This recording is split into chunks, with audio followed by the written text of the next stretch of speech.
গল্পের সুর চ্যানেলে আমি রোমানা নূপুর এখন আপনাদের পড়ে শোনাব শান্তা দেবীর লেখে একটি গল্প পিতৃদায়। পৌষ মাসের শীতে সকালবেলায় স্নান করে এসে অলকার হাড়ে হাড়ে কাঁপুনি ধরে গিয়েছিল। পরনের কালো পেড়ে শাড়িখানায় পাকিয়ে পাকিয়ে গায়ের চারিধারে জড়িয়ে সে উত্তরে হাওয়ার হাত থেকে নিজেকে বাঁচাবে মনে করেছিল। উঠোনের এক কোণে তখন সবে রোদ এসে পড়েছে। পোষা বিড়ালটা সেইখানে চোখ বুজে জড়সড়ো হয়ে পড়ে আছে দেখে অলকার কি মনে হলো জানি না, সেও গিয়ে সেইখানে তুলসী মঞ্চের দিকে পেছন ফিরে এক ঢাল চুলের আগায় একটা গিট বেঁধে বিড়ালটাকে কোলে করে পা ছড়িয়ে দিল। পোষের মাথায় নরম হাতের থাবড়া দিতে দিতে অলকা নিজেও সঙ্গে সঙ্গে দুলছিল, আর সেই সঙ্গে তার শাশুড়ির দেওয়া আঁচলের কোণের চাবিটা তার বুকের উপর ঝমঝম করে তাল দিচ্ছিল।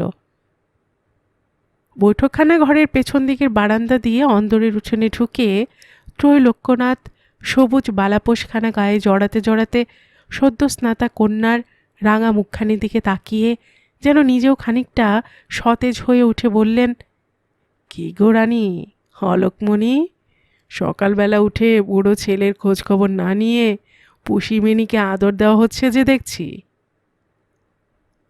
বাবার সামনে এমন ছেলে মানুষটা ধরা পড়ে যাওয়াতে রাগান্বিত হয়ে অলকা পুষিকে এক ঠেলা দিয়ে দূর করে হেসে বললে, না বাবা, আজ কি না শোয়ের সঙ্গে ভোরবেলা দিঘিতে স্নান করতে গিয়েছিলাম, তাই তুলসীতলায় একটু রোদ পোয়াচ্ছি। সই বলেছিল ভোর 5টায় নাকি পৌষ মাসে বড় দিঘির জলে কেউ স্নান করতে পারে না।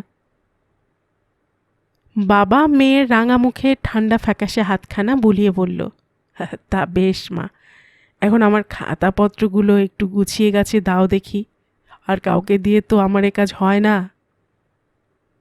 গৃহিণী রাজেশ্বরী রান্নাঘরে দাওয়ায় ঘোড়া কাকালে রাগান্বিত হয়ে বিরক্ত মুখে ঝঙ্কার দিয়ে বললেন, বলি হ্যাঁ গা, সকালবেলায় উঠে তো মেয়েকে নিয়ে খুব আদর সোহাগ হচ্ছে, এদিকে জলটি আনতে দূরের বার হতে না হতে লোকে জামে হাড় মাস ছিঁড়ে খাচ্ছে। মেয়েকে তোমার আজও কোলে করে আদর করবার মতনই আছে? বছরের পর বছর কেটে যাচ্ছে, মেয়ের বয়স 13 আর পার হয় না। বললে লোকে বিশ্বাস করবে কেন? তাদের কি আর মাথায় এক করার বুদ্ধি নেই? বলে পরের মেয়ের বয়সের হিসেব করতে আবাগীদের একবেলার ভুলও হয় না। এবেলা খুঁজে পেতে একটা দেবে তো দাও, নইলে আমায় এখানে মাথা খুঁড়ে মরতে হবে। লেখাপড়া নিয়ে সামলা মাথায় ধিঙি হয়ে বাড়ালে, কি কথায় কথায় ঝাঁকি নিয়ে নাক ঘুরিয়ে দাঁড়ালে তো আর মেয়ে মানুষের চলবে না। কর্তা বললেন, বড় মেয়ের বিয়েতে তো হাতে মালা হবার জোগাড় হয়েছিল, এরই মধ্যে আবার পয়সা কোথায় পাবো? শুধু হাতে খুঁজতে বেরোলে তো আর বর মেলে না।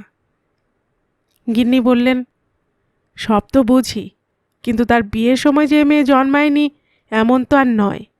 তবে তখন থেকে এটি মনে ভেবে দেখনি কেন যে গলায় আরেক বোঝা ঝুলছে, তাকেও একদিন পান না করলে লোকে ঘরে আর পাও দেবে না, মরণকালেও হাড়ি মুদ্দ ফরাসে ছোঁবে না। অভিমানে গৃহিণীর চোখ ছলছল করে উঠল। তিনি মুখ ফিরিয়ে চলে গেলেন। মা বাবার কথায় অলকার প্রফুল্ল মুখ অপমানের ঘায়ে যেন কালি হয়ে গেল। সেও ঘাড় হেঁট করে চলে গেল। দাঁড়িয়ে রইলেন শুধু ত্রৈলোক্যনাথ। শীতের বাতাস যেখানে গাছের মাথায় মাথায় নিঃশেষে উজাড় করে পাতার মাসুল আদায় করে নিচ্ছিল, তার শূন্য দৃষ্টি তখন সেইখানে উদাসভাবে চেয়ে রইল। তিনি নিশ্চয় জানতেন তার এই আদরিণী মেয়েটির মুখ সহজে হেঁট হয় না। সে সব দুঃখ কষ্ট হাসি মুখেই সইতে পারে, কেবল পারে না তার নারী মহিমার অপমান সইতে। তার দুঃখের সংসারে অলকার হাসি মুখের আলোক ছটাই দারিদ্র্যের অন্ধকারকে এতদিন ঠেকিয়ে রেখেছিল। জমিদার বাড়ির মেয়ের বিয়েতে শুধু কাচের চুড়ি আর লাল পেড়ে শাড়ি পরে যেতে মা লজ্জাবোধ করাতে যে মেয়ে দৃপ্ত মুখে মাথা উঁচু করে তার নিরলঙ্কার দেহের সৌন্দর্য শতগুণ বাড়িয়ে সতেজে গিয়ে পালকিতে উঠেছিল, আজ সেই কালীপাড়া মুখ দেখে বৃদ্ধের মনে কেবলই তার সেই সেদিনকার সগর্ব হাসিটুকু ফুটে উঠছিল। তিনি বুঝেছিলেন কত বড় কঠিন অপমানে সে আজ বিমুখ হয়েছে। তাই বৃদ্ধ পিতার ব্যথিত হৃদয় কিছুতেই সেই মুখ ভুলে অন্য কাজে লাগতে পারছিল না।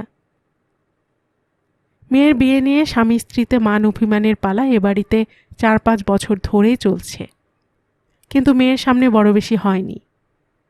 ত্রৈলোক্যনাথের ইচ্ছা মেয়ের বিয়ে এমন ঘরে হয় যেখানে একদিনের জন্য তার মানের একচুল হানি না হয়, কিন্তু হাতে একটা কানাকড়িও না থাকাতে কল্পনাটা এতদিন ধরে তার মনের ভেতরেই থেকে গিয়েছে।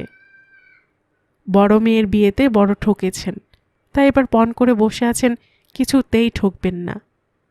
অথচ বিধাতা তার পণকে নিঃশব্দে পরিহাস করে মেয়ের বয়সটা আশ্চর্য রকম বাড়িয়ে তুলেছেন। আজ মেয়ের সামনে এমন নির্লজ্জ কাণ্ডটা হয়ে যাওয়াতে তিনি সেটা পরিষ্কার দেখতে পেলেন। মনে হলো, তাই তো, আমার অলোকমণি যে বড় হয়ে উঠেছে, আর তো তার কাছে কিছু লুকোনো যাবে না। অথচ তার জন্য আমাদের অপমান সে কিছুতেই সইবে না। মেয়ে যেরকম আশ্চর্য জেদি, না জানি কি করে বসে। আজকাল যেরকম দিনকাল, সত্যি যেমন করে হোক আসছে মাঘ ফাল্গুনের মধ্যে একটা কিছু করে ফেলতে হবে। কি একটা অমঙ্গলের আশঙ্কায় ত্রৈলোক্যনাথ শিউরে উঠলেন। বালাপোষখানা মুড়ি দিয়ে বৃদ্ধ হাতের কাছের গাড়ু গামছা ফেলে রেখেই অন্য মনে আমতলার রাঙা রাস্তা দিয়ে বেরিয়ে পড়লেন। অরুণ কুমারের বন্ধুর বাড়ি সেই গ্রামে। বড়দিনের ছুটিতে সে কলেজের বই খাতাগুলো একটু বিশ্রাম দিয়ে 2-4 দিনের জন্য বন্ধুর বাড়ি বেড়াতে এসেছে। শহরে ছাত্রমহলে তার বেশ নামডাক। ছাত্র সভায় যেদিন যুদ্ধে সে এক পক্ষের মহিরথী হয়ে দাঁড়ায়, সেখানে বাক্যজালের ঘনঘটায় অপর পক্ষের দৃষ্টি কিছুতেই খুঁজে বার করতে পারে না। স্বপক্ষের দলের মধ্যে অনেকে তার আড়াল থেকে মেঘনাদের মতো 2-4টে বড় অস্ত্র প্রয়োগ করে তর্ক শেষে হল কাঁপিয়ে কলকল করতে করতে বিপক্ষদের শুকনো মুখের দিকে সগৌরবে দৃষ্টিপাত করে বড় রাস্তার উপরের কোনো পরিচিত দোকানে গিয়ে দ্বিতীয় আরেকটা সভা জাঁকিয়ে বসে।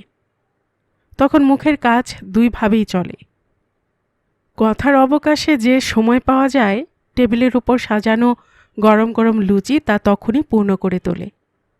অরুণের ভাষায় তাদের ভাবের ও সাহসের প্রশংসা বন্ধুরা যেখানে কথায় কথায় মত প্রকাশ করে উঠতে না পারে, সেখানে পরস্পরকে চাপড়িয়ে ও হাসির ফোয়ারা তুলেই সেটা সেরে নেয়। অরুণের বুক তখন 10 হাত ফুলে ওঠে। সাময়িক এই আন্দোলনে প্রতিজ্ঞাপত্রে নাম স্বাক্ষর করবার পক্ষে আর সকলে যখন পেছনে হাঁটে, অরুণ তখন চট করে একবার পড়ে সবার আগেই দস্তখতটা করে আসে। মাঝে মাঝে যুবক বন্ধুদের ভীরুতার জন্য 2-4টে কড়া কথা শুনে দেয় না তা নয়। এছাড়া অরুণের আর অন্য গুণও ছিল। সে আধুনিক সাহিত্য ও সমাজতত্ত্ব সম্বন্ধে টাটকা রকমের অনেক খবর রাখত। তার মতো লোক খুঁজলে 2-4টেও মেলে কিনা সন্দেহ। নিজে যে সে বড় কিছু সাহিত্য সৃষ্টি করেছিল কি সামাজিক সমস্যা পূরণের চেষ্টা করেছিল তা নয়, তবে সনাতন যুগে যে যেখানে যা কিছু নতুন কথা বলেছে সেসবের খবর রয়টারে তারের আগেই অরুণের কাছে এসে পৌঁছত। তরুণ অরুণের মতোই আমাদের অরুণ প্রথমে তার সংহতির নতুন খবরের আলোকে উদ্ভাসিত করতেন। তার একটা বড় দুঃখ ছিল যে এত রকম বিষয়ের উপর টান থাকা সত্ত্বেও হাতে কলমে সে আজ অবধি কিছুই করে দেখাতে পারেনি। তার যা কিছু কীর্তি সবই কল্পনালোকের স্বপ্নপুরীতে হাওয়া খেয়ে নধর সুন্দর হয়ে উঠছে। বড়জোর মাঝে মাঝে মা সরস্বতীর কাঁধে ভর দিয়ে ছাত্রের মতো একবার চকিদের দেখা দিয়ে যায়। মর্তালোকের কঠিন মাটির উপর সূর্যের তীক্ষ্ণ আলোর সামনে আজও তারা কোনো চিহ্ন রেখে যেতে পারেনি। তাই শুধু থিওরির মহাপুরুষ অরুণের মনে কেবলই বড় রকম বেদনা অহর্নিশি খোঁচা দিয়ে দিয়ে তাকে চাঙা করে তুলেছে। সে ইতিমধ্যেই টের পেয়েছে প্রকৃত যশ পাওয়া তার পক্ষে শক্ত, কেননা তার দীপ্তিমান যৌবনের পক্ষে স্থির ধীর বৃদ্ধের মতো বসে 10 পাতা লেখা অসম্ভব।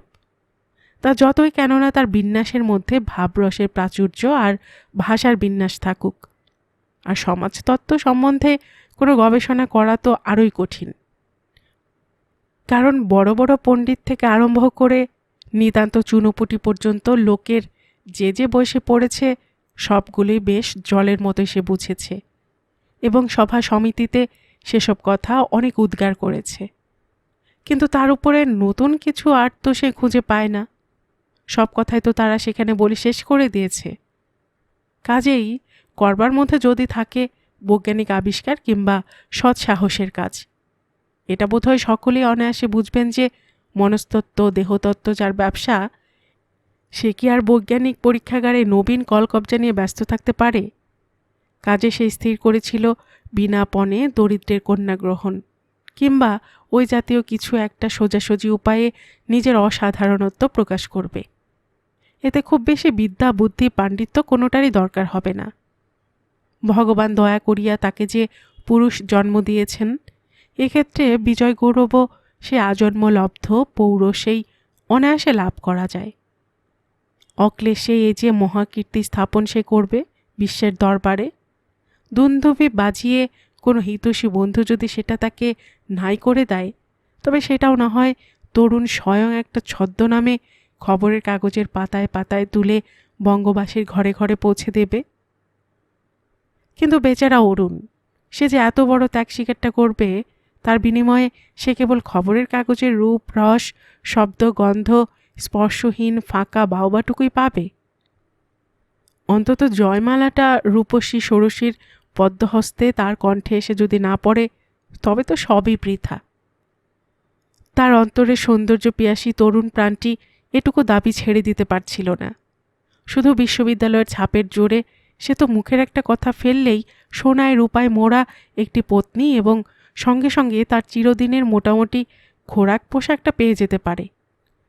এমনকি ও ছাপটুকু না থাকলেও কোনো কমসম 2-4 হাজার সে না পেত। তাই যখন সে মানুষ চক্ষে তার অদূর ভবিষ্যতের বিবাহ বাসর কল্পনা করে, তখন সেই তরুণী বধূর অঙ্গে অঙ্গে স্বর্ণ আভরণ ঝিলিক দিয়ে না উঠলেও তার লজ্জারুণ মুখ আর ক্ষীণ দেহলতার অপূর্ব সুষমাতেই সভা উজ্জ্বল হয়ে ওঠে। মনের মধ্যে ওই লোভটুকু গোপন রেখে দরিদ্রকে কন্যা দায় থেকে উদ্ধার করবার ইচ্ছায় তার এই বয়সেই অরুণ অন্তত 12-10 কনে দেখতে গিয়েছে। কিন্তু বিধি এমনই বাম যে খোঁপায় জড়িমোড়া নোলক নাকে বিবাহ বাজারের এই সুলভ পণ্যগুলির মধ্যে সে আজও তার কল্পনা লোকের মানসী বধূর একটুখানি আভাস পায়নি। এদের কারো মধ্যে যদি বা একটুখানি সহজ স্ত্রী উকি দিতে দেখা যায়, তাও প্রসাধনের কঠিন শাসনে আধমরা হয়ে আছে। অগত্যা অরুণকে হতাশ মনে কোনো একটা বাজে ছুতো দেখিয়ে 10-10 বাড়ি ফিরতে হয়েছে। বন্ধু মহলে ঠাট্টা তামাশার ধোঁয়া উঠলে সে মুখ উঁচু করে বলতো, আরে ধুর, ওইসব ফন্দিবাজের বাড়ি আবার বিয়ে করে টাকার ঘড়া মাটিতে পুঁতে গরিব সাধবার চেষ্টা। আমি যার মেয়ে বিয়ে করব সে আমার মতো সোজাসুজি নির্ভীক হবে, তবে না। আর মেয়েটাও নেহাত অমন ছিঁচকাদুনে ধাঁচের হলে আমার জীবনটাই যে ব্যর্থ হয়ে যাবে। এমনি করে অরুণের খ্যাতি লাভের দিনটা ক্রমেই ভবিষ্যতের ছায়ালোকে মিলিয়ে যেতে লাগলো। এমন সময় নিতান্ত নিরাশ হয়ে সে একদিন বন্ধু মহলের আদব অভ্যর্থনা ঠাট্টা তামাশা এবং শহরের নানা উত্তেজনা ছেড়ে তার এমন অবসরহীন জীবনেও একটা ছোটোখাটো অবসর করে নিয়ে পাড়াগাঁয়ের শান্তশ্রীতে মনটা একটু জুড়িয়ে নিতে বেরিয়ে পড়ল। কিন্তু বিধি যে কার উপর কখন কেমনভাবে সদয় হয়ে ওঠেন তা তো বলা যায় না। বাঙালি পাড়ায় হঠাৎ একটি পাত্র নামক জীব যদি নতুন দেখা দেন, তাহলে পাড়ার এ মোড় থেকে ও মোড়ের মধ্যে তার খবর প্রচার হতে 2-10 মিনিটই যথেষ্ট বোধ হয়। বিশেষত তিনি যদি যোগ্য পাত্র হন, তবে তো কথাই নেই। ত্রৈলোক্যনাথ সংসারে চেনেন শুধু নিজের বইগুলি আর অলোকমণি। গিন্নি যে কখন কিসের জন্য তার উপর খড়গহস্ত হন আর কেনই বা অকস্মাৎ হাসি মুখে পুরাতন প্রেম জাগিয়ে তুলে সেকালের মতো মান অভিমানের পালা শুরু করেন, তা বুঝে ওঠা তার পক্ষে একান্ত কষ্টকর। তাই তিনি সরস্বতীর সেবা করে আর অলকার সেবা পেয়ে তৃপ্ত হৃদয়ে ঘরে দিন কাটান। কেবল মাঝে মাঝে গৃহিণী যখন কথার ঘায়ে চেতনা দিয়ে বুঝিয়ে দেন যে অলকার সত্যিকারের বয়স অনেক বছর আগেই 13 কোঠা পার হয়ে গেছে, তখন ভদ্রলোকের ব্যতিব্যস্ত হয়ে তাড়াতাড়ি বিশুবাবুর চণ্ডীমণ্ডপে পাত্রের সন্ধানে বেরিয়ে পড়তে হয়। দিন কতক অনেক খোঁজাখুঁজি করে যাকে পাওয়া যায় কন্যা তাকেই দেখানো হয় বটে, এবং তাদের মেয়ে পছন্দও হয়। কিন্তু মেয়ের বাপের শীর্ণ দেহ আর শূন্য মুষ্টিটা কোনো মতেই তারা বরদাস্ত করে যেতে পারেন না। অগত্যা ঘরের মেয়ে ঘরে রেখে তাদের বিদায় করে দিয়ে ত্রৈলোক্যনাথ আবার ঘরের মধ্যে অচল আসন গ্রহণ করেন। তাই সেদিন শীতের সকালে ম্লান মুখে আমতলার পথ দিয়ে যেতে যেতে ভট্টাচার্য মশাইয়ের মুখে নবাগত পাত্রটির রূপ গুণ বর্ণনা শুনে ত্রৈলোক্যনাথ যখন হঠাৎ প্রশ্ন করে বসলেন, কোন ছেলেটি হে? তখন দীর্ঘ শিখা দুলিয়ে ভট্টাচার্য বললেন, রাম, মেয়ের বাপ হয়েছ কি করতে? পাবারালে যে হরিশখুড়োর বাড়ি এসে পড়ে, সেখানে আজ 3 দিন ধরে অমন সাগর সেচা মানিকের মতো ছেলেটা এসে রয়েছে, আর তুমি কোন মূলকে নাকে তেল দিয়ে ঘুমোচ্ছিলে হে? আবার শুনছি নাকি ছেলেটা সভা সমিতি করে লেখাপড়া করে দিয়েছে যে বিয়েতে টাকা নেবে না। এবেলা গিয়ে গলায় কাপড় দিয়ে পায়ে ধরে পড়ো, এ যাত্রা উদ্ধার হয়ে যাবে, মেয়েও সৎপাত্রে পড়বে। ত্রৈলোক্যনাথ গলায় কাপড় দিয়েছিলেন কিনা বলা যায় না, তবে অরুণ এই নিয়ে 11 বার দেখতে বেরিয়ে পড়ল। ত্রৈলোক্যনাথ এবার সত্যি বুঝেছিলেন যে প্রত্যেকটি দিনের সঙ্গে মেয়ের বয়স বাড়তে থাকবে, এবং তাই নিয়ে তার সামনেই নিত্য নতুন সব অভিনয় হবে। কাজেই তিনি আদরিণী অলোকমণির মান রক্ষার জন্য আজই কন্যা দেখাবার প্রস্তাব করে বসেছিলেন। অপরিচিত বৃদ্ধের এই প্রস্তাবে অরুণও বিশেষ কিছু আওয়াজ করল না।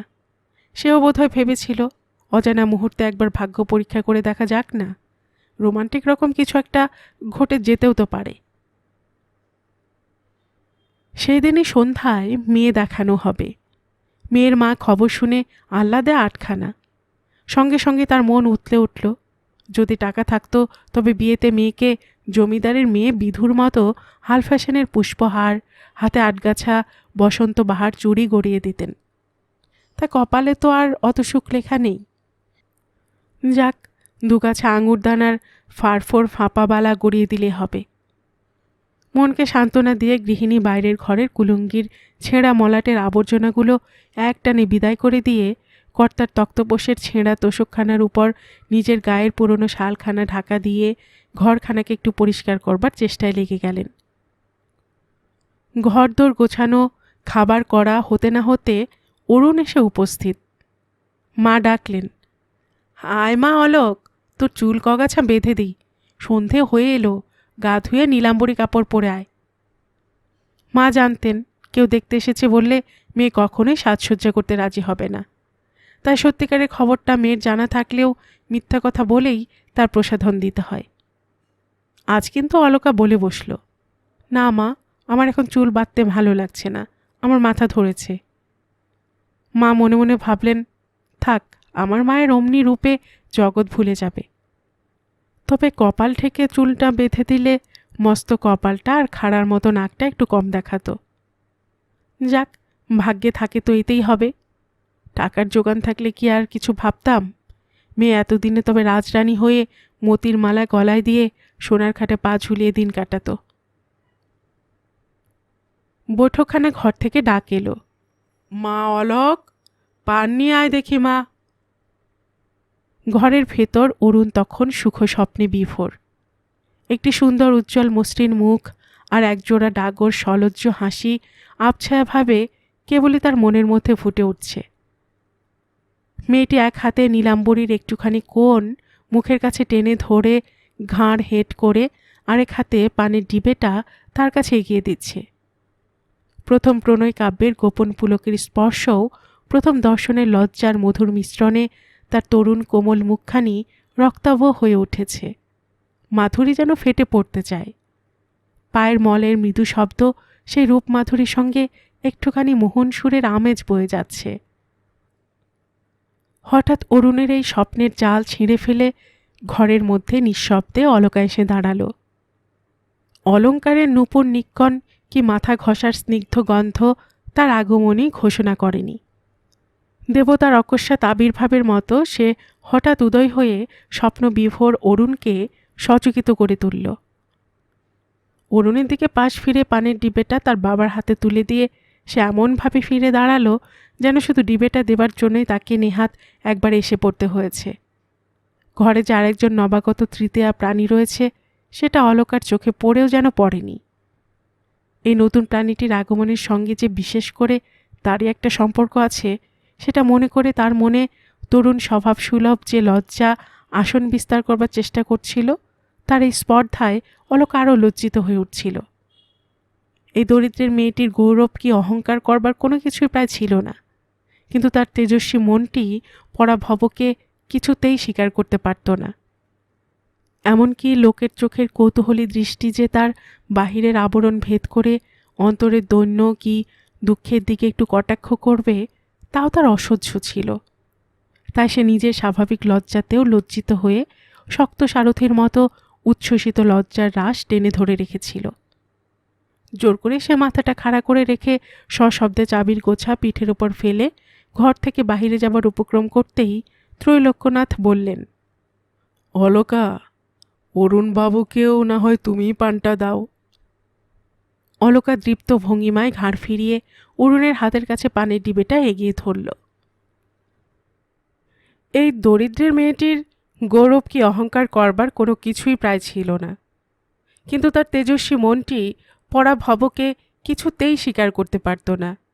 এমনকি লোকের চোখের কৌতূহলী দৃষ্টি যে তার বাহিরের আবরণ ভেদ করে অন্তরের দৈন্য কি দুঃখের দিকে একটু কটাক্ষ করবে, তাও তার অসহ্য ছিল। তাই সে নিজের স্বাভাবিক লজ্জাতেও লজ্জিত হয়ে শক্ত সারথির মতো উচ্ছ্বসিত লজ্জার রাশ টেনে ধরে রেখেছিল।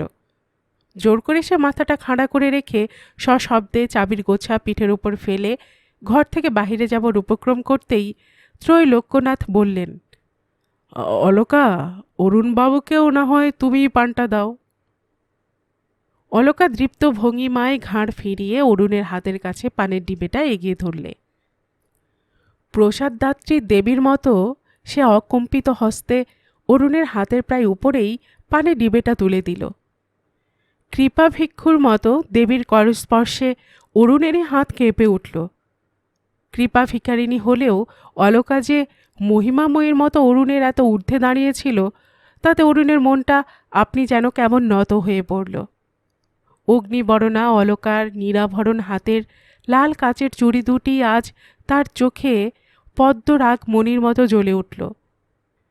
মনে মনে এতদিন সে যে কুসুম কোমলা আনতমুখী কিশোরীর স্নিগ্ধ সৌন্দর্যের আশায় পথ চেয়েছিল, অলকার প্রশস্ত কপাল, খাড়ার মতো নাক আর আগুনের মতো জলজলে রং তার কাছ দিয়েও ঘেঁষে না। অরুণের প্রতি অনুরাগ কি বিরাগ, বিবাহ কল্পনায় লজ্জা কি ভয়ের লেশ, সে মুখে কোথাও একটু ছায়া ফেলতে পারেনি।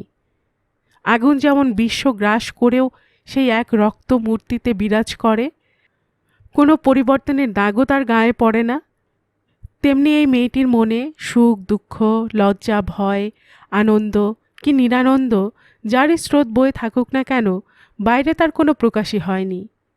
কিন্তু কেন জানি না এই মেয়েটি আজকার মতো অকস্মাৎ তরুণের হৃদয়ে জুড়ে বসল। তার কল্পনার কিশোরীর রূপ কোথায় মিলিয়ে গেল। একটি আঙুলও না হেলিয়ে রাজলক্ষ্মীর মতো এই তরুণী সে সিংহাসন আলো করে আপনার দখল জানিয়ে দিল। অরুণের ভাবুক মন ভেবে কোনো কাজ কখনো করে না। ভাবের প্রবাহ যখন তাকে যেদিকে ঠেলে নিয়ে যায়, নিশ্চিন্ত মনে মহা আনন্দে সে তখন সেই দিকেই ভেসে চলে যায়। নিজের মনকে সে কখনো কোনো কাজে বিশেষ বাধা দেয়নি। এই অজ্ঞাত কুলশীল দরিদ্র গৃহস্থের বয়স্কা কুমারীটি যেই তার মনে একটা তরঙ্গ তুলে দিয়ে সগর্বে ঘর থেকে বেরিয়ে চলে গেল, অমনি সে বলে উঠল, তবে আর কি, আমার তো কোনো আপত্তির কারণ দেখছি না, আপনি যা মনে করবেন তাই হবে। তখনও অলকার আঁচলের কোণটা দরজার আড়ালে মিলিয়ে যায়নি। এরই মধ্যে বিবাহ স্থির হয়ে গেল। খবরটা বোধহয় সে শুনেই গিয়েছিল। আনন্দের সঙ্গে সঙ্গে অরুণের মনে গর্বও কম হয়নি। সে শুনেছিল অলকা আজ যে লাল কাঁচের চুড়ি আর কালো পেড়ে শাড়ি পরে দেখা দিতে এসেছিল, বধূ বেশে তার লজ্জা এর চেয়ে বেশি হবে না। বড়জোর শাড়িখানার রং লাল হবে এবং যে সোনা রূপাটুকু না হলে মেয়ের বিবাহ হয় না, সেটুকুর স্পর্শ তার অঙ্গে থাকবে। সভায় বরাভরণ কি দান সামগ্রী ঘটাও যে খুব হবে, এমন কথা এ জীর্ণ কুটিরখানির অধিবাসীদের দেখে মনে করা পক্ষীরাজ ঘোড়ায় বহা কল্পনার রথে চড়ে এলেও কারো পক্ষে সম্ভব নয়। তাই অরুণ ভাবছিল, এতদিনে আমি একটা কীর্তি স্থাপন করতে চললাম। দরিদ্রের অরক্ষণীয়া কন্যাটিকে এক কথায় উদ্ধার করে দিচ্ছি। এ কি কম কথা? ঐশ্বর্য দেখবার জন্য ভগবান যে এদের হাতে এক কণা সোনাও দেননি, সে আমার পরম ভাগ্য। কারণ আমি না চাইলেও যার আছে সে তার মেয়েকে শূন্য হাতে পরের বাড়ি পাঠাতো না। কিন্তু কন্যার হাত যত পূর্ণ হয়ে উঠত, আমার যশের জয়ধ্বজা সোনার ভারে তত ধুলায় লুটিয়ে পড়ত। আছে বাধাহীন আনন্দে আকাশে মাথা তুলে উঠতে পারবে। অলকার অতল স্পর্শ মনের মধ্যে সেদিন বেশ তোলপাড় লেগে গিয়েছিল। বিবাহ যে শুধুই সানাই বাঁশি শাঁখ আর ফুলের মালার মেলা নয়, শ্বশুরবাড়ি যে নিছক কাঁদবার একটা কল নয়, এ কথা বুঝবার বয়স তার যথেষ্ট হয়েছিল। কিন্তু নবযৌবনের বাসন্তী রঙে দেহ তার কল্পনা উজ্জ্বল। বালিকার পিতৃগৃহমুখী মন শুধু আর তার নয় বটে, কিন্তু বয়সের সঙ্গে পরগৃহের সব দায়িত্ব ভাবনা ও বিভীষিকাও তার মনে প্রবেশ করেনি।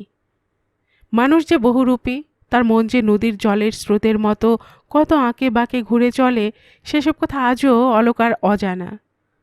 আজ মুহূর্তের জন্য যে মানুষটিকে সে দেখেছিল, যার কথা সে আড়াল থেকে একটিবার মাত্র শুনেছিল, তার সদয়তায় অলকার মন তখন পরিপূর্ণ।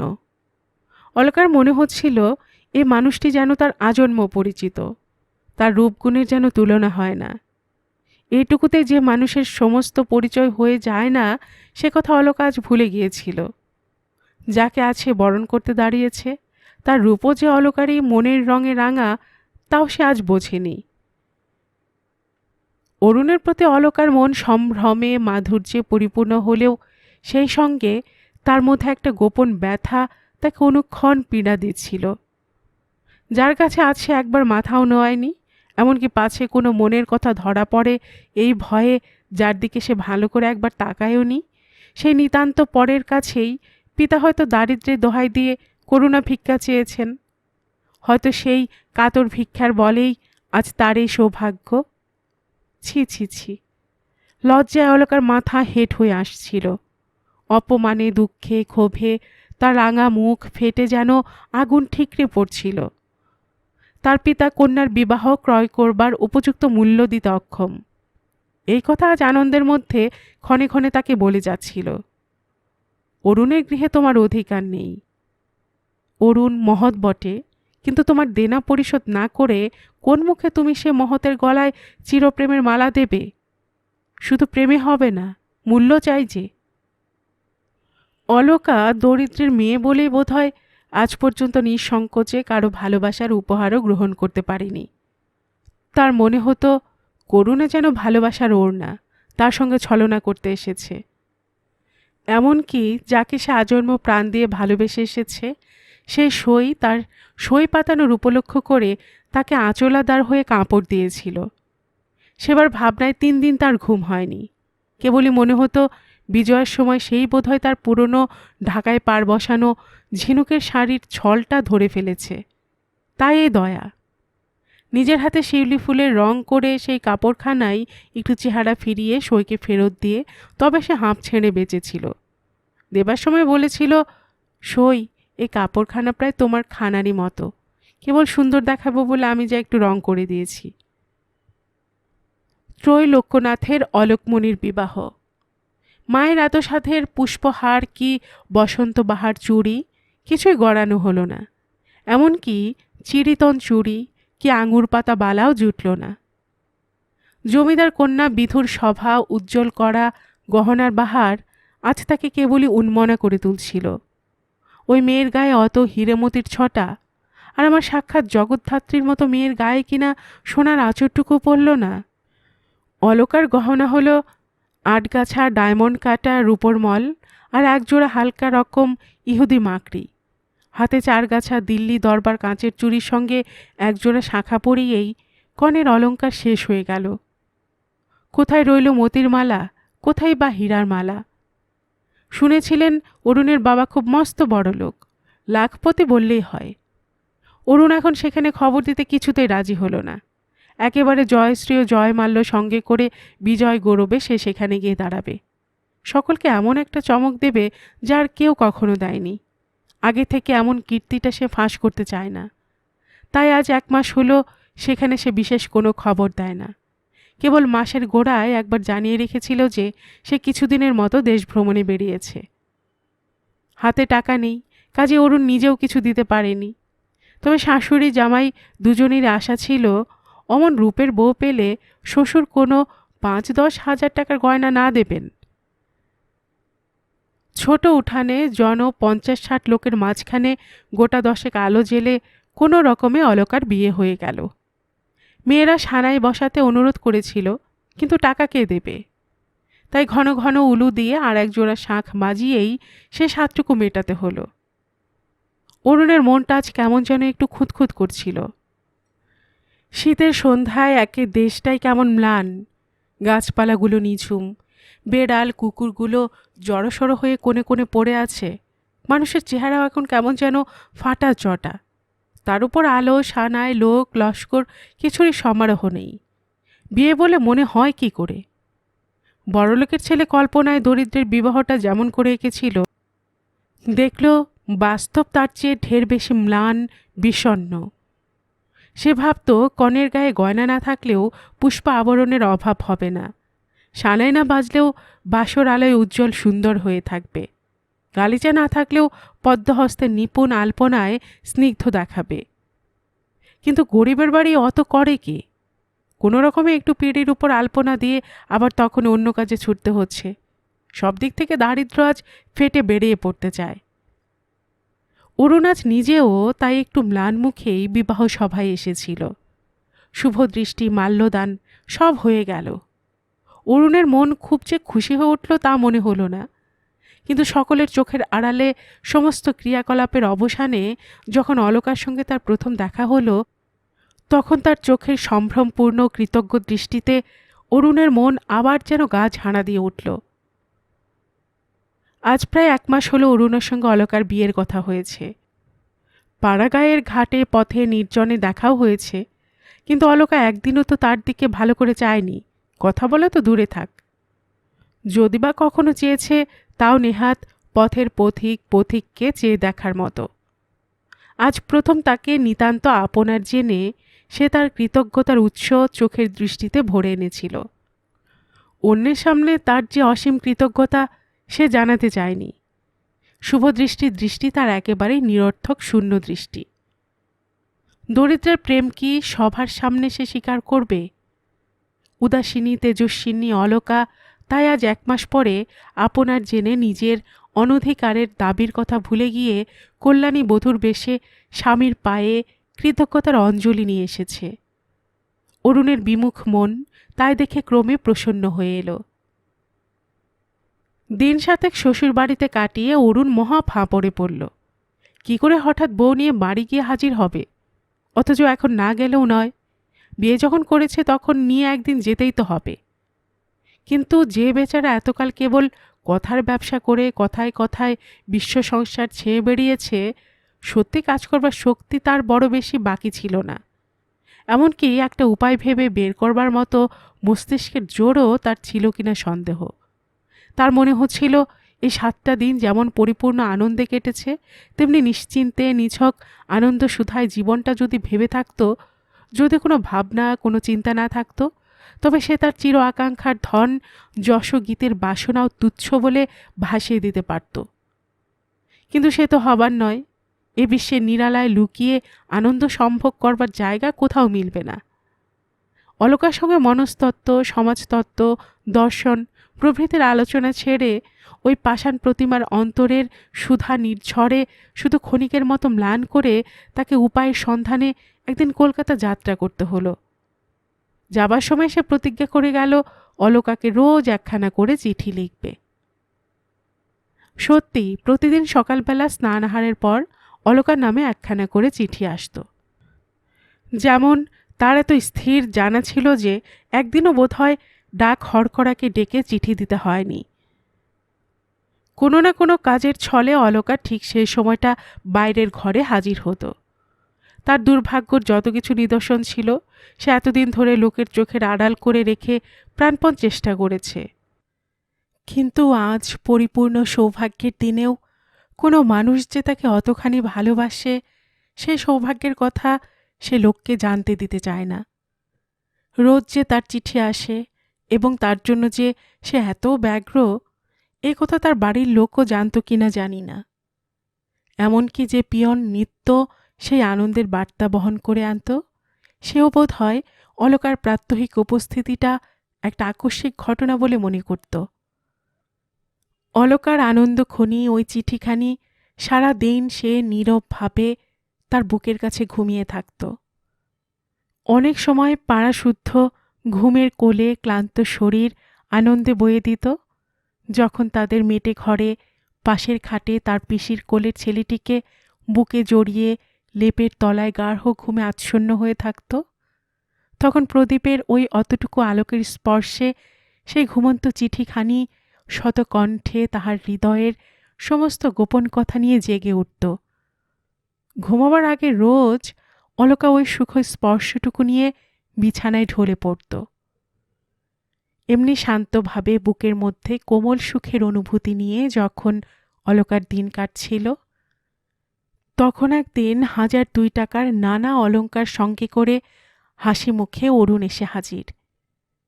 বাবার একজন পুরাতন বন্ধুর কাছে টাকা ধার করে সে তার প্রেয়সীর জন্য বহু আভরণ সংগ্রহ করে এনেছে। আর দেরি করা চলবে না, কালই অলকার শ্বশুর বাড়ি যেতে হবে। সারা দিন বাপ মায়ের সঙ্গে সঙ্গে ঘুরে 24 ঘন্টা কেঁদে কেঁদে চোখ মুখ ফুলিয়ে একরকম অনাহারে দিন কাটিয়ে পরদিন স্বামীর উপর সম্পূর্ণ নির্ভর করে নিজের জন্য ভবিষ্যতের কোনো ভাবনা চিন্তা না করে ম্লান মুখে অলকা শ্বশুর বাড়ি চলে গেল। কন্যার বিদায়ের চিরন্তন ব্যথা নিয়ে ত্রৈলোক্যনাথ আপনার ঘরের কোণে নীরবে বসে রইলেন। সরস্বতীর সহস্র রূপও আজ সেই ম্লান অশ্রুধৌত মুখের শোভা ভোলাতে পারল না। শুধু ক্ষণে ক্ষণে কাঁদছিলেন আর ভাবছিলেন, আমিও একদিন এমনি করে মাকে কাঁদিয়ে এসেছি। অলকার শ্বশুর মস্ত বড় লোক। 2-3 পুরুষের সঞ্চিত ধনের উপর তিনি নিজে যা রোজগার করেছেন তাতে 1 পয়সাও না উপার্জন করে আরও 4-5 পুরুষ পরম নিশ্চিন্তে আরামে খেতে পড়তে পারে। অনেক কালের বুনিয়াদি ঘর বলে সে বাড়ির আদব কায়দাও একটু উঁচু রকমের। মেয়ে মহল আর পুরুষ মহল সেখানে কোনো দিনও কাছাকাছি হয়েছে বলে বাড়ির লোকে টের পায় না। যে মায়ের কোলে জন্মেছে সেই মাকে 10-12 বছর যেতে না যেতেই ছেলেরা মধুপান বলে। হাজার ঠাট্টা সম্পর্ক হলেও বয়সে ছোট বলে ভাজকে দেওররা কোনো দিন হেসে দুটো কথা বলে না। মেয়েদের বাইরের সম্মান সে বাড়িতে খুব বেশি। কাদের সঙ্গে কি বিষয়ে কেমন ব্যবহার করতে হয় সে সম্বন্ধে বাধা আইন কানুন আছে বললেই চলে। চৌধুরী বাড়ির কোনো মেয়ে বউ কখনো পুরুষের বকুনি খেয়েছে বলে প্রায় শোনা যায় না। তাছাড়া এ বাড়ির কুটুম্বিতাও প্রায় গোনাগাথা কয়েকটা বাড়ির সঙ্গে ছাড়া হতে দেখা যায় না। বুনো জঙ্গলি অসভ্য লোকেদের উপর এদের এতটুকু শ্রদ্ধা নেই। তাই অচেনা মানুষকে চৌধুরীদের বড় তাচ্ছিল্য।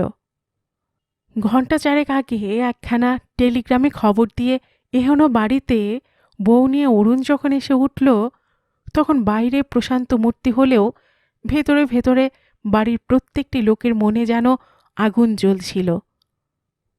চৌধুরী পরিবারের এমন অপমান আজ 50-60 বছরের মধ্যে কেউ শোনেনি। অরুণ এই বাড়িরই ছেলে। বাইরের নানা আন্দোলনের স্রোতে সে কথাটা ভুলে গেলেও বাড়িতে পা দিলেই এবারের সমস্ত বিধান তার চোখের সামনে ভেসে ওঠে। আজ বাড়ির চেহারা দেখে ব্যাপারটা বুঝতে তার এক বিন্দুও গোলমাল হয়নি।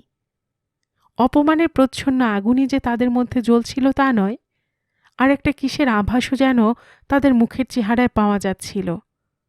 অরুণ ভেবে পাচ্ছিল না বাড়িতে এমন কি দুর্ঘটনা ঘটেছে যাতে সমস্ত বাড়ির উপরেই একটা ঘন অন্ধকারে ছায়া পড়েছে।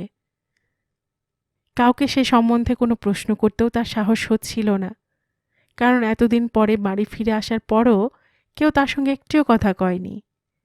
দারোয়ান চাকরেরা নিঃশব্দে গাড়ির মাথা থেকে জিনিসপত্র নামিয়ে বাড়ির ভেতর চলে গেল। একজন বর্ষীয়সী আত্মীয়া আর একটি দাসী এসে বউকেও ঘরে নিয়ে গেল, তবে তার মধ্যে কোনো আদর অভ্যর্থনার চিহ্ন দেখা গেল না। কিন্তু অরুণকে কেউ ঘরে ঢুকতেও বলল না। বাবার সঙ্গে দেখা করতে গিয়ে অরুণ দেখল তিনি শয্যাশায়ী। আজ 1 মাস হলো সিঁড়ি থেকে পড়ে গিয়ে হাত পা পক্ষাঘাতে অচল হয়ে আছে। তবে জ্ঞান বেশ টনটনে, কথা বলবার শক্তিও ভালো রকম। বাবাকে প্রণাম করে অরুণ জানতে পারল যার কাছে সে 2000 টাকা ধার করেছিল সেই বন্ধুই তার রোগের চিকিৎসক। অরুণের ধারের কথাটা তবে জানা পড়ে গিয়েছে, কিন্তু পিতার রোগশয্যার কথা সে ইতিপূর্বে ঘুণাক্ষরেও জানতে পায়নি। অরুণ বলবার কোনো কথা না পেয়ে সেখান থেকে উঠে চলে গেল। আজ অরুণের অবস্থা যেন দুকুলহারা। খবরের কাগজে তার সুকীর্তির খবর দিয়ে জয়ডঙ্কা বাজাবার সাহস কিংবা ইচ্ছা আজ তার আর বিশেষ নেই। বাড়ির লোকের চোখে তো সেটা দুষ্কৃতি বলেই ঠেকেছে। তার উপর কঠিন পীড়াগ্রস্ত পিতার এতদিন খোঁজ খবর নেয়নি বলে লজ্জায় তার মুখ কালি হয়ে গিয়েছিল। কলেজে ছেলেদের সামনে তার যে বক্তৃতার স্রোত বিনা বাধায় হু হু করে বয়ে যেত, যে তর্কযুক্তির জালে অপর পক্ষকে সে আধমরা করে ফেলত, সেসব আজ এমন নিঃশেষে কোন অতলে যে ডুব দিয়েছে তার ঠিক নেই। নিজের কাজটাকে যতখানি সমর্থন করা নিতান্তই, সেইটুকু আজ সে পেরে উঠছে না। তাছাড়া সমর্থন করবে বা কার কাছে? কেউ তো তাকে কোনো বিষয় প্রশ্ন করেনি। অলকা সারাদিন নিরানন্দ বাড়ির এক কোণে একটি ছোট মেয়ের সঙ্গে একটু আধটু ভাব করে কাটিয়ে সন্ধ্যার সময় মনটাকে একটু খুশি করবার জন্য এবং অরুণকেও একটু আনন্দ দেবার জন্য তার নতুন অলংকারগুলি পরে ভালো করে এলো খোঁপা বেঁধে ছোট একটি সিঁদুরের টিপ কেটে একখানা সোনালি রঙের শাড়ি পরে নিজের ঘরে যাবার উদ্যোগ করছিল। তার সাজসজ্জাটা বাড়ির ছোট মেয়েরাই বিশেষ উৎসাহ করে দিয়েছিল, কারণ তারা জানত বাড়িতে নতুন বউ এলে সারা দিন তাকে ঘিরে আনন্দ করতে হয়। বধূ বিশেষকে নিয়ে যে করতে নেই এ বুদ্ধিটা তাদের মাথায় ঢোকেনি, এবং তাদের এই বিষয়ে কেউ কোনো উপদেশও দিয়ে যায়নি। ছোট একটি ভাসুরঝির হাত ধরে সলজ্জ হাসিতে মুখখানি উজ্জ্বল করে এ বাড়িতে তার একমাত্র আপনার জন অরুণের ঘরে গিয়ে যখন সে উঠল, তখন রাত প্রায় 10টা। মেয়েটি তাকে রেখে চলে যেতে অলকা দেখল অরুণ টেবিলের পাশে কি একখানা কাগজ নিয়ে মহা চিন্তাকুল হয়ে বসে আছে। সেখানে অরুণের পিতা চৌধুরী মহাশয়ের জীবনীপত্র। পত্রে তিনি অরুণকে জানিয়েছেন যে যখন তার মত না নিয়েই অরুণ তার জীবনের এত বড় একটা দায়িত্বপূর্ণ কাজ করে ফেলেছে, তখন বুঝতে হবে যে সে এখন সব বিষয়ে উপযুক্ত হয়েছে। তাই তার অনুরোধ যে পিতার কাছে পাবার আশায় যে ঋণটা সে করেছে সেটা যতদিন না নিজে শোধ করে ততদিন যেন সে বাড়ির সঙ্গে কোনো সম্পর্ক না রাখে, এবং কোনো কাজে তার পরামর্শ নেওয়া যখন সে দরকার মনে করেনি, তখন গলগ্রহের মতো পিতার উপার্জিত অন্ন ধ্বংস করতেও বোধ হয় সে লজ্জা বোধ করবে। বৌমা দরিদ্র গৃহস্থের নির্দোষী কন্যা, ইচ্ছা করেন তো এই বাড়িতে কিছুদিন কাটাতে পারেন। দরিদ্রকে অন্নদান এ বাড়ির সনাতন ধর্ম। পুত্র যাকে কন্যা দায় থেকে উদ্ধার করেছেন তাকে কন্যার ভরণ পোষণের জন্য পীড়া দিতে চৌধুরী বংশ কখনো অগ্রসর হবেন না। সুতরাং এতে যদি বৌমার অপমান হয় তবে তিনিও স্বামীর সঙ্গ নিতে পারেন। অলকা চিঠির খবর কিছুই জানত না। তার ইচ্ছা ছিল আজকের তার এমন মনোমোহন সাজ দেখে খুব তারিফ করে অন্তত 2টো কথা বলে। সে হাসিয়া এগিয়ে এসে অরুণের কাঁধের উপর হাত রেখে তাকে বলে, কাগজখানা নিয়ে কি এমন ভাবনা ভাবছ যে একবার ফিরে তাকাবারও অবসর হলো না? অরুণ কি করে সংবাদটা স্ত্রীকে দেবে সে সময় অনেক সুশোভন বক্তৃতা ঠিক করবার ইচ্ছা ছিল, কিন্তু বড়লোকের ছেলে সে, আজও তার কলেজের কোনো পরীক্ষা দেওয়া হয়নি। অর্থ উপার্জন কাকে বলে সে সব কিছু তাকে একদিনও ভাবতে হয়নি। আজ অকস্মাৎ গোপন ঋণের বোঝাটা এমন নির্দয়ভাবে ঘাড়ে চেপে বসাতে তার আর কোনো কথা মনে আসছিল না। অগ্নিবরণা অলকার রূপ আজ তার চোখে গাঢ় অন্ধকার হয়ে দাঁড়িয়েছিল। অলকার কথার উত্তরে সে হঠাৎ বলে বসল, ভাবছিলাম অন্য কোথাও বিয়ে করলে আজ আমি ৫-১০ হাজার টাকার মালিক হতাম। আজ তোমাকে উদ্ধার করতে গিয়ে ২,০০০ টাকা ঋণ মাথায় তুললাম, আর সঙ্গে সঙ্গে বাড়িঘর সব হারালাম। অলকা চমকে উঠে হাতখানা সরিয়ে নিয়ে দাঁড়ালো। এমন কঠিন কথাগুলো বলবার ইচ্ছা অরুণের মোটেই ছিল না, কিন্তু যখন বলে ফেলেছে তখন আর উপায় নেই। দরিদ্রের দুঃখ তাকে কাণ্ড জ্ঞানহীন করে দিয়েছিল।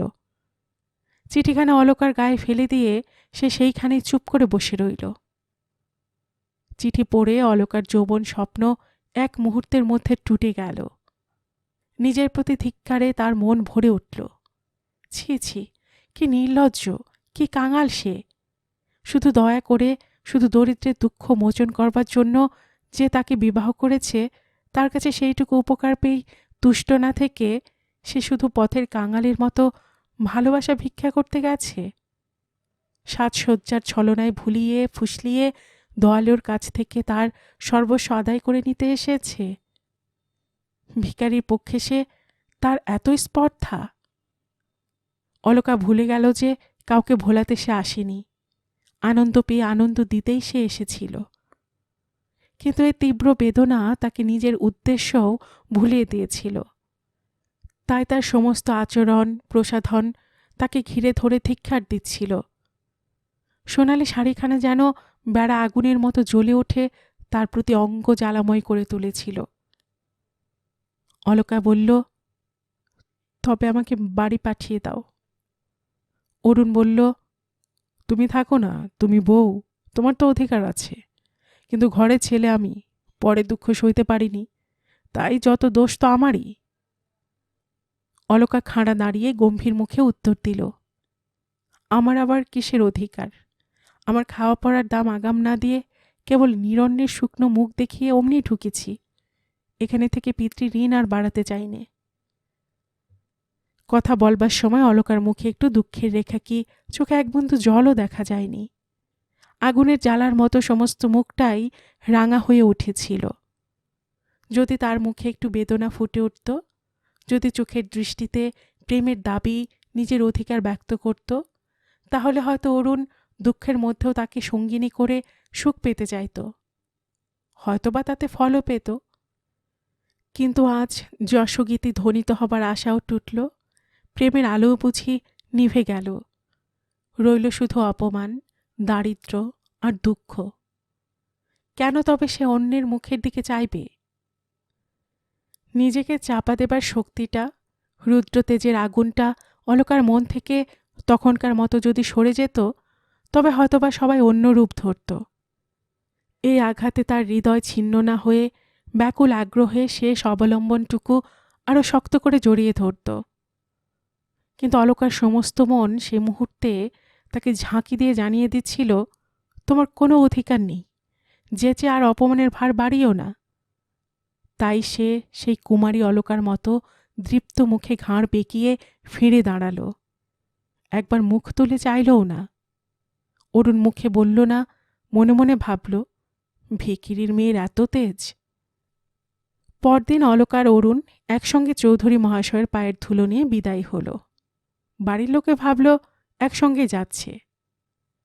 অলকাকে রেখে যখন ঋণ শোধের পথ খুঁজতে যাবে, তার আগে অলকা শুধু একটা অনুরোধ করেছিল, দেখো, তোমার ওপর আমার কোনো অধিকার না থাকলেও একটি অনুরোধ আমার রেখো।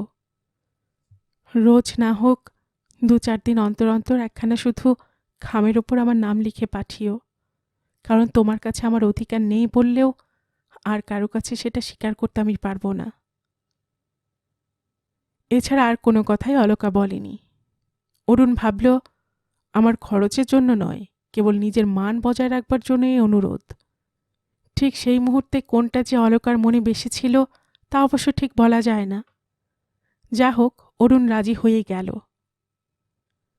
প্রতি সপ্তাহে ২-৪ বার এক লাইন লেখা কিংবা শূন্য কাগজ ভরা একখানা খাম অলকার নামে আসত, এবং অলকার তরফ থেকে কেবলমাত্র কুশল প্রার্থনা করে সেই রকম চিঠি অরুণের নামে প্রায়ই যেত। এবার ডাকঘর করা প্রতিদিনই ডেকে চিঠি দিয়ে যায়। এবার অলকা সকলের চোখের আড়ালে চিঠি খোলে, কিন্তু সে অন্য কারণে। মাঝে মাঝে চিঠি পেতে দেরি হলে বারবার শূন্য চিঠির তাগিদ দিয়ে অলকা চিঠি আনিয়ে তবে ছাড়ে। তার অত তেজ, অত মান যে কোথায় গিয়েছিল জানি না। চিঠি খুলে বসলেই সেই প্রথম দেখা অরুণের প্রশংসমান দৃষ্টি তার মনে পড়ে যেত। ইচ্ছে করত অনধিকারের সমস্ত শান্তি নিয়েও একবার সেখানে ছুটে চলে যায়, একবার দেখে আসে নির্মমের মতো এই অর্থহীন শূন্য চিঠি পাঠাবার সময় তার মুখখানা কেমন হয়। এ তারই অনুরোধ হলেও অরুণ ইচ্ছে করলে দুটো কথা লিখতে পারে না। আগেকার সেই চিঠির মতো না হোক, তার শতাংশের একাংশ আনন্দও কি দিতে নেই? একদিন চিঠি এলো। এরকম ছেলে খেলা করবার সময় অরুণের নেই। সে নিজের অঙ্গীকার থেকে মুক্তি চায়। তাকে এখন জীবন সংগ্রামে দারিদ্র্যের সঙ্গে লড়তে হচ্ছে। শূন্য চিঠির নিষ্ঠুর খেলাও অল্পদিনে শেষ হয়ে গেল। ভাষাহীন তাগিদে আর ফল ফলে না। অলকার মান বুঝে আর বাঁচে না, কিন্তু যেমন করে হোক সে তার উপায় করবেই। চোখের জলে অনেক খাম কাগজ নষ্ট করে একদিন সে একটা উপায় স্থির করল। নিজের হাতেই খামের উপর অরুণের হাতের লেখা নকল করে একাধারে অরুণ আর অলকা দুজনের কাজই সে এবার থেকে করবে।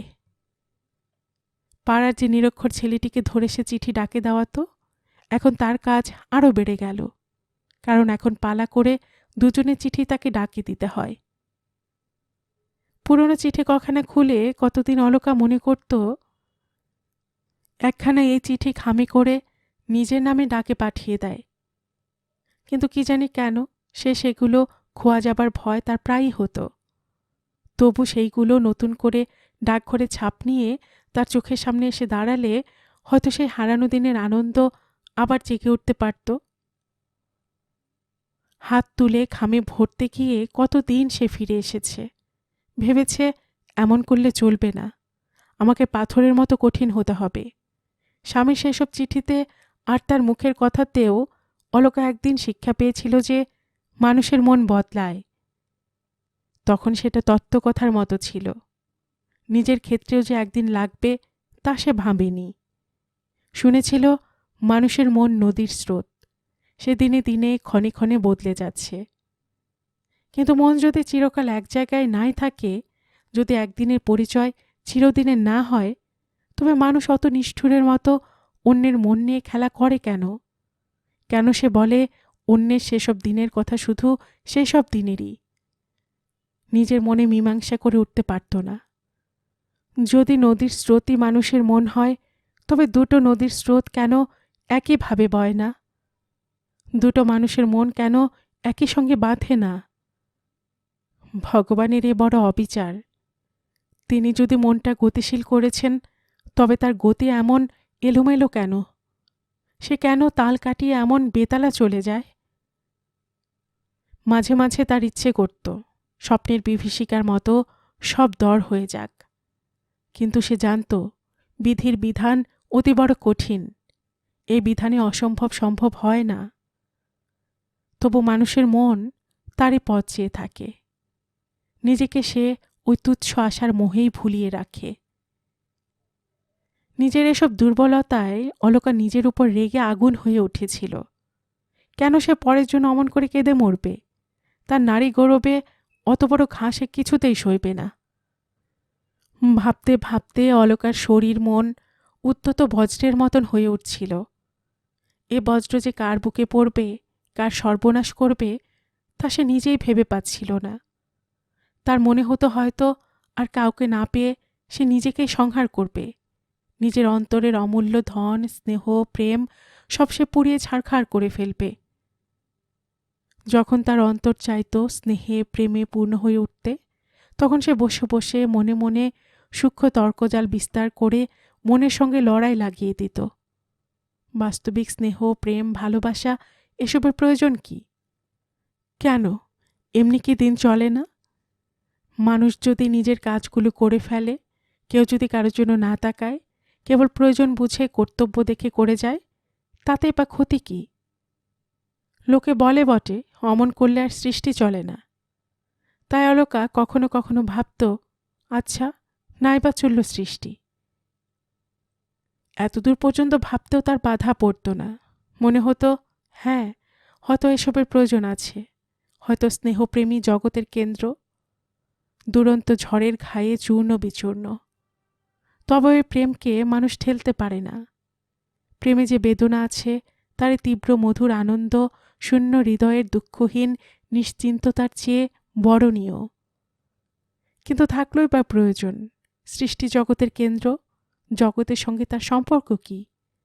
যে জগৎ তাকে অস্পৃশ্যের মতো দূরে ঠেলে রেখেছে, জগতের সঙ্গে ছন্দে তালে ঐক্য রেখে সে কেন চলতে যাবে? সে সৃষ্টি ছাড়াই হবে।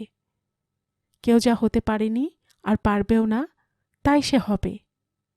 আর এত করে ঠেকা দিয়ে, তালি দিয়ে নিজের অবস্থাটা জগতের ছাঁচে ঢালাই নিটোল সুন্দর করতে চাইবে না।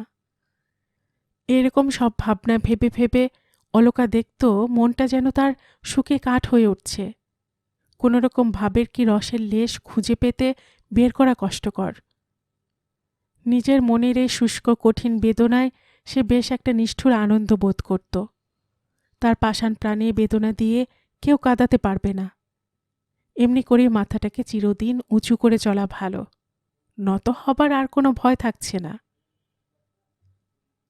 অলকা তার মনটাকে কেবল বিচার বুদ্ধি দিয়ে সাজিয়ে পাগলের মতো আনন্দহীন কঠিন করে তুলতে পারলেই সে বাঁচত।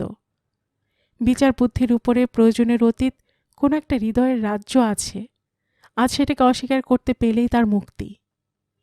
সে রাজ্যের বেদনা ও ব্যথার আনন্দ আর পরাজয়ের সুখ আজ তার অসহ্য। সে নিজে এখানে জয়ী হতে চেয়েছিল, স্বেচ্ছায় যেখানে সে মাথা নত করেনি, ঘাড় টিপে সেখানে তাকে ধুলিসাৎ করে দিলে সে সইতে পারবে না। আনন্দে যদি সে পরাজয় স্বীকার করতে পারত, তবেই ছিল তার সুখ। ফুলে ফুলে শস্যক্ষেত্রে সকল শোভার মধ্যে সেই যে হৃদয় রাজ্যের সুখভোগের জন্য ডালি সাজানো, সকল জিনিসের রঙে, সকল গানে গন্ধে যে রাজ্যের অধিকার, অলকা আজ হৃদয়ের রাজ্য ছেড়ে মুক্ত হতে চায়। সে চায় শুষ্ক কঠিন হৃদয়ে শুধু সত্য আর প্রয়োজন দেখতে। এমনিভাবে সময় মানুষের মিষ্টি কথার, প্রিয়জনের আদরের মূল্য বুঝে উঠতে পারত না। তার স্বামীর লেখা পুরনো চিঠিগুলো তখন তার কাছে অর্থশূন্য, হাস্যকর, জঞ্জাল মনে হতো। সে ভেবে পেত না সময় নষ্ট করে অকারণে এরকম কতগুলো পাগলামির উচ্ছ্বাস করে মানুষের কী প্রয়োজন সিদ্ধ হয়। সেই কোন আদিযুগ থেকে মানুষের এই যে চিরন্তন বিরহ বেদনা, জানিয়ে যুগে যুগে কালে কালে কবিরা কত গান গেয়ে গেছেন, একদিন সেই সবের মাধুর্যে সে ডুবে থেকেছে, তাতে কত আনন্দে পেয়েছে। কাব্যের মতো অত বড় সত্য আর কোনো জিনিসকে ভাবেনি, কিন্তু আজ ভাবছে তার মধ্যে আছে কি? আশ্চর্য এই, এত বড় একটা মিথ্যা কি করে অনাদিকাল ধরে তেমনিভাবে মানুষের মনকে ঘিরে আছে? তার অন্ধ চোখ কি কোনোদিনই খুলবে না? ঝড় ঝঞ্ঝার কঠোর নিষ্ঠুর মূর্তি তো জগতে সত্য, তাই তো চোখে কানে ঠেকে, আর কিছুই তো নেই। অলকা এত তর্কযুক্তি করেও কিন্তু নিজেকে পরাস্ত করতে পারছিল না। মনটা তার কঠিন হয়ে উঠেছিল বটে, কিন্তু সুযোগ পেলেই সে সেই দুঃখের রাজ্যে ছুটতে চাইত। কঠিন নিগড়ে বাধা হয়ে দুঃখহীন লোকে থাকতে সে কেমন হাঁপিয়ে উঠত। দুঃখ নির্বাণ করবার এ উপায়টা সে ভালো করে মানিয়ে নিতে পারছিল না। সেদিন সকালে অলকার চিঠিখানা বেশ ভারী ভারী ঠেকছিল। তাছাড়া সেটা যে তার নিজেরই জাল নয়, তা এক নিমেষেই অলকা বুঝে ফেলেছিল। আজকে যে তাতে কি থাকতে পারে অলকা অনেক ভেবেও ঠিক করে উঠতে পারছিল না। সারা দিন চিঠিখানা লুকিয়ে রেখে রাত্রে দেখল স্বামী তাকে মস্ত একখানা চিঠি লিখে ফেলেছেন। অত বড় চিঠি দেখেই আনন্দে অলকার মুখ উজ্জ্বল হয়ে উঠেছিল। কিন্তু কি মনে করে তখনই আবার আগের মতো উদাস্য মাথায় স্থির হয়ে গেল। অরুণ এতদিনের অনাদরের জন্য ক্ষমা চেয়ে জানিয়েছে। দারিদ্র্য তার হৃদয় এতদিন কঠিন চাপে চেপে রেখেছিল। আত্মীয় বন্ধু সব সে ভুলে গিয়েছিল। আজ পিতা তার অপরাধ ক্ষমা করেছেন। এই দীর্ঘকাল 2000-এর মধ্যে 500 টাকা মাত্র শোধ হয়েছে। তবু তার চেষ্টা ও পিতৃ আদেশে অচলা নিষ্ঠা দেখে পিতা খুশি হয়ে সব দোষ মার্জনা করেছেন। তাই অরুণ 2 দিনের মধ্যে অলকাকে নিতে আসছে। এবার আর কোনো অনাদর হবে না, তার দারিদ্র্যের অপমান মুছে যাবে। 12-14 পৃষ্ঠা জুড়ে চিঠিতে এই কথাগুলি নানাভাবে নানা সুরে সাজানো ছিল। অলকা চিঠি শেষ করে একবার হাসল, তারপর আর না দেখে তুলে রেখে দিল। জামাই শ্বশুর শাশুড়িকেও মেয়ের দিরাগমনের খবর দিয়েছিলেন। এত বড় মেয়ের যে দিরাগমন করতে হলো, এই তাদের ক্ষোভের কারণ ছিল। যাক, তবু যে এতদিনে বিয়ের বউ নেবার সময় হলো, এই ঢের। জামাই এলে পাড়ার যত মেয়ে মিলে মহা কলরবে অলকাকে সাজাতে বসল। সে কে পাতা কাটা চুল টেপার ঘটা, আলতা কাজলেরই বা কি বাহার। সিঁদুরের টিপ 7 জনে 7 রকম পরিয়েও পছন্দ করে উঠতে পারছিল না। শাড়ির বাহারও কম হয়নি। অলকা মনে মনে হাসছিল। সেদিনকার তার প্রসাধনের অপমানের ব্যথা আজও তো সে ভোলেনি। ঘরে ঢোকবার আগে আড়ালে সমস্ত কাজ গুছিয়ে ফেলে শুধু একখানা কালো পেড়ে শাড়ি আর 4 গাছা কাচের চুড়ি পরে অলকা স্বামী দর্শনের জন্য প্রস্তুত হয়ে নিল। অরুণ কাছে এগিয়ে আসতেই তার গায়ে প্রণাম করে অলকা বলল, আমাকে রেখে যাবার দিন তুমি কেন জানি না আমার গয়নাগুলো চাওনি। আমিও তখন লজ্জার মাথা খেয়ে নিজে হাতে দিতে পারিনি, পাছে লোকে আমার অপমানের কথা জেনে যায়। আজ আমি এসব ধরে দিচ্ছি, তুমি নিয়ে যাও। অরুণ গহনার পুটুলি ঠেলে ফেলে বলল, ও কি, আমি তো ও নিতে আসিনি, আমি তোমায় নিতে এসেছি। অলকা বলল, সে তো এখন হবার জো নেই। যদি কোনোদিন ঋণ শোধ করতে পারি তবেই যাব। তুমি পিতৃ আদেশ পালন করে পিতৃভক্তির দৃষ্টান্ত দেখিয়েছ। আমি পিতৃঋণ শোধ না করে তোমার সংসার দখল করি কি করে? নদীর স্রোতের মতো আজও মানুষের মন বদলেছিল, কিন্তু সে অন্য দিকে।